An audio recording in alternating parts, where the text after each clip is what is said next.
Perang Salib Kedua, Pengepungan Damaskus bagian pertama.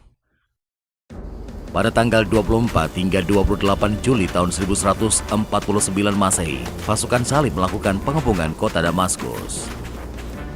Pengepungan ini merupakan bagian dari kampanye militer kedua pasukan Salib. Pada kampanye militer pertama, pasukan Salib berhasil merebut kekuasaan atas kota suci Yerusalem. Keberhasilan itu disusul dengan berdirinya kerajaan yang bernama Kingdom of Jerusalem, Principality of Antiochia, dan County of Edessa. Perang Salib Kedua digaungkan oleh Paus Eugene III pada tanggal 1 Desember 1145 Masehi. Dan sebagaimana Perang Salib Pertama, seruan Paus itu disambut oleh para bangsawan Eropa Barat. Tujuan utama Perang Salib Kedua adalah merebut kembali Edessa, memperluas wilayah kekuasaan, dan melindungi situs-situs suci Kristen di Levan. Bagi pasukan Salib, Edessa adalah kota yang menjadi pusat ekonomi sekaligus kebudayaan. Parade pasukan Salib yang menuju Levan mencapai hingga 60.000 personil. Kontingen pasukan Salib dipimpin oleh Konrad III, Kaisar Jerman, dan Louis VII, Kaisar Prancis. Mereka melintasi Eropa daratan menuju Konstantinopel. Rute Konstantinopel dipilih pasukan Salib Kedua, sebagaimana pasukan Salib Pertama. Pada bulan September dan Oktober, kedua kontingen tiba di ibu kota Bizantium. Manuel pertama Komnenos, pemimpin Bizantium, sempat mendesak para pemimpin pasukan Salib untuk bersumpah setia kepadanya. Pada masa tersebut, hubungan antara gereja Barat dan Timur seringkali mengalami pasang surut. Memasuki kawasan Anatolia, pasukan Salib mengalami banyak gangguan dari Turki Seljuk.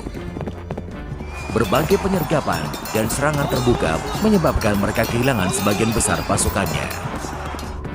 Pada bulan April 1148, kedua kontingen pasukan Salib berhasil mencapai Yerusalem. Raja Baldwin III beserta para ksatria Templar ternyata tidak mengarahkan targetnya ke Edessa. Target mereka sebenarnya adalah Damaskus. Pada 24 Juni, sebuah pertemuan besar para petinggi pasukan Salib dilakukan. Selain Baldwin, Konrad, dan Louis, para bangsawan pemimpin ksatria Templar, Ksatria Hospitaller, menghadiri pertemuan tersebut.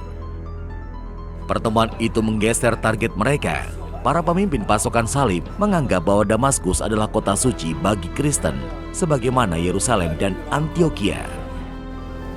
Dengan merebut Damaskus, maka pasukan Salib akan memberikan hadiah yang istimewa bagi Kristen Eropa. Beberapa tahun sebelumnya, kontak militer antar Kingdom of Jerusalem dengan Damaskus pernah berlangsung. Tahun 1125, pasukan Salib menyerbu Damaskus. Dinasti Burid, penguasa Damaskus, kalah dalam pertempuran di Mars as-Sofa. Namun, pasukan Salib gagal merebut kota. Tahun 1129 Masehi, pasukan Salib melakukan pengepungan Damaskus. Mereka gagal menguasai kota setelah terjadi badai petir dan kabut. Dan di tahun 1147, Baldwin III memimpin pasukannya menuju Busro di selatan Damaskus. Baldwin memilih mundur karena garnison Damaskus memilih bertahan di dalam benteng. Bulan Juli 1148 Masehi, dengan kedatangan pasukan Salib Eropa, Baldwin III memulai ekspedisi militernya ke Damaskus. Seluruh kontingen pasukan Salib berkumpul di sekitar Tiberias. Mereka terdiri dari Ksatria Templar, Ksatria Hospitaller, pasukan Roma Suci, Swabia, Prancis, Jerman, dan Flanders. Dokumentasi sejarah menyebutkan bahwa Baldwin III membawa setidaknya hingga 50.000 personel. Panglima tertinggi pasukan Salib dipegang oleh Baldwin III. Penguasa Yerusalem itu didampingi oleh Konrad III, Louis VII, Raymond de Puy, Frederick of Swabia, Everard de Barres, dan Thierry Cohn of Flanders. Damaskus saat itu dipimpin oleh Muin ad-Din-Nur dari dinasti Burid. Pertahanan Damaskus dibantu oleh Nur ad-Din Zangi, Amir Aleppo, dan Saif ad-Din Ghazi, Amir Mosul. Pasukan yang mempertahankan Damaskus terdiri dari tentara profesional, milisi, kontingen pemanah dari Lebanon, pasukan pemanah dari Turki, dan pasukan dari Arabia. Minggu ketiga bulan Juli 1148 Masehi atau 543 Hijriah, para penjaga Damaskus mulai menghadapi pasukan salib Eropa yang saat itu memiliki reputasi tak terkalahkan. Perang Salib Kedua, Pengepungan Damaskus bagian kedua. Pasukan salib mendekati Damaskus dari sisi barat. Mengetahui pasukan salib semakin mendekat, Mu'in ad-Din Nur memerintahkan pasukannya menutup sumber-sumber air. Pasukan salib membagi pasukannya menjadi 3 kontingen utama. Di posisi paling depan, kontingen pasukan salib terdiri dari penjaga Yerusalem yang dipimpin langsung oleh Baldwin ketiga. Di barisan kedua, kontingen dipimpin oleh Louis ke-7, Kaisar Prancis. Di belakangnya, kontingen dipimpin oleh Konrad ketiga, Kaisar Jerman. Pasukan salib mengambil rute melalui kebun buah-buahan di pinggiran barat Damaskus sebelum sungai Barada. 24 Juli 1148 Masehi, kontak pertama terjadi di sisi barat tepian sungai Barada. Pasukan Damaskus mencoba mencegah pasukan salib menyeberangi sungai. Pada pertempuran hari pertama itu, kontingen Baldwin dan Louis berhasil dihalau. Namun, Konrad berhasil menembus pertahanan pasukan Damaskus. Tertekan oleh kontingen Konrad, pasukan Damaskus mundur ke dalam kota yang jaraknya sekitar 8 km. Pasukan salib kemudian bergerak melintasi sungai Barada. Mereka berhasil mengendalikan kawasan di sisi barat Damaskus. Pasukan salib juga menebangi pohon buah-buahan untuk dijadikan alat pengepungan.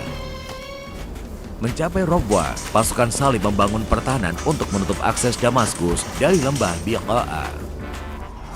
Pasukan salib segera menyerbu kawasan Paradis di pinggiran kota Damaskus untuk mengamankan pengepungan. Di depan gerbang Al-Jabiyah, pasukan salib memulai pengepungan kota Damaskus. Sedangkan di dalam kota Damaskus, para penduduk telah membangun barikade di jalanan utama. Mereka telah bersiap untuk mengantisipasi kemungkinan pasukan salib memasuki kota. Memasuki hari kedua pengepungan atau tanggal 25 Juli, pasukan penjaga Damaskus melakukan serangan balik. Melalui tambahan pasukan bantuan dari Aleppo dan Mosul, pasukan salib dipaksa mundur dari dinding kota. Serangan juga berlanjut ke kamp pasukan salib. Seluruh pasukan salib kini terdesak ke perkebunan buah dan rentan terhadap sergapan tak terduga.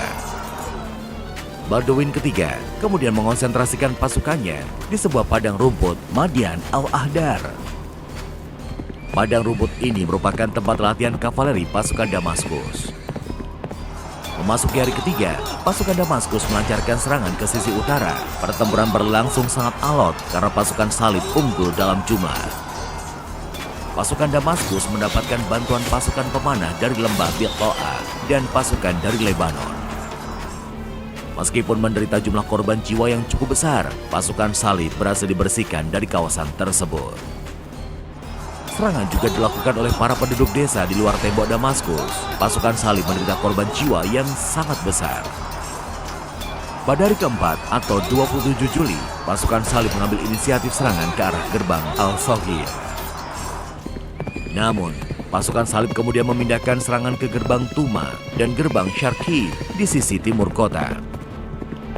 Serangan di 2 gerbang terlemah Damaskus itu tidak sesuai rencana. Pasukan salib pun mundur dari tembok kota. Serangkaian pertempuran yang tidak berjalan sesuai rencana itu membuat konflik di antara para pemimpin pasukan salib. Sebagian dari mereka menolak melanjutkan pengepungan. Pagi hari 28 Juli, Konrad ketiga memilih membawa pasukannya kembali ke Yerusalem. Mundurnya kontingen Konrad ini akhirnya diikuti oleh seluruh pasukan salib. Pergerakan mundur pasukan salib ternyata tidak berjalan mulus. Pasukan pemanah dari Turki terus menyerang mereka. Pasukan salib menderita korban jiwa yang sangat besar dalam 5 hari pengepungan Damaskus. Kontingen Konrad dan Louis sebagian besar tewas. Kaisar Jerman Konrad ketiga kemudian memutuskan menuju Konstantinopel dan membangun aliansi dengan pemimpin Bizantium Manuel I Komnenos. Pasca pengepungan Damaskus, Nur ad-Din melakukan serangan ke Antioquia pada bulan Juni 1149 Masehi. Negara Latin Kristen Antioquia berhasil dibubarkan pada akhir Juni 1149. Pada 29 Juni 1149, pasukan Nur ad-Din menguasai Antioquia. Raymond, pemimpin Antioquia, dijatuhi hukuman mati. Dengan berakhirnya dua negara Latin, Antioquia dan Edessa, Syria berhasil disatukan dan membangun kekuatan yang mengancam Kingdom of Jerusalem. Ancaman dari bersatunya Syria ini akan mencapai puncaknya pada Perang Salib ketiga. Pada masa itu, pasukan Muslim dipimpin oleh Salahuddin al-Ayyubi.